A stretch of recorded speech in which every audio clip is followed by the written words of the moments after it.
సమగణం యొక్క ప్రతి అంచు 50% పెరిగిన సంపూర్ణతల వైశాల్యంలో పెరుగుదల శాతము అన్నాడు. సమగణం యొక్క ప్రతి అంచు ఏమంట 50% పెరిగితే దాని సంపూర్ణతల వైశాల్యంలో పెరుగుదల శాతం అన్నాడు. ఫస్ట్ మనకి సమగణం అంటే ఏ విధంగా ఉంటుందో మనము అబ్జర్వ్ చేసినామంటే మనకి సమగణంలో ఎల్బిహెచ్లు 3 కూడా ఎలా ఉంటాయంటే ఈక్వల్గా ఉంటాయి.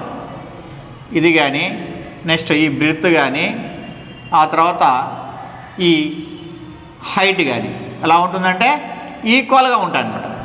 మరి దీని యొక్క సంపూర్ణతల వైశాల్యం ఫార్ములా ఏమనకంటే 6a² అనమాట. నేను దీన్ని షార్ట్కట్లో చేస్తాను. ఫార్ములా బేస్ కాకుండా షార్ట్కట్లో ఎలా చేయొచ్చు అంటే ఫస్ట్ నేను ఏరియాని 100 అని చెప్పి తీసుకుంటాను.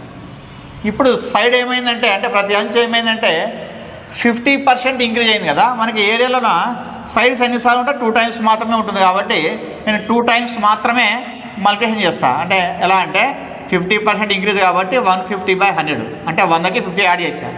నెక్స్ట్ మళ్ళీ 150/100 ఎందుకంటే a² అంటే సైడ్ 2 టైమ్స్ ఉంది కాబట్టి ఇక్కడ నేను 2 టైమ్స్ ఇంక్రీజ్ చేసినట్లు వేసాను అనమాట.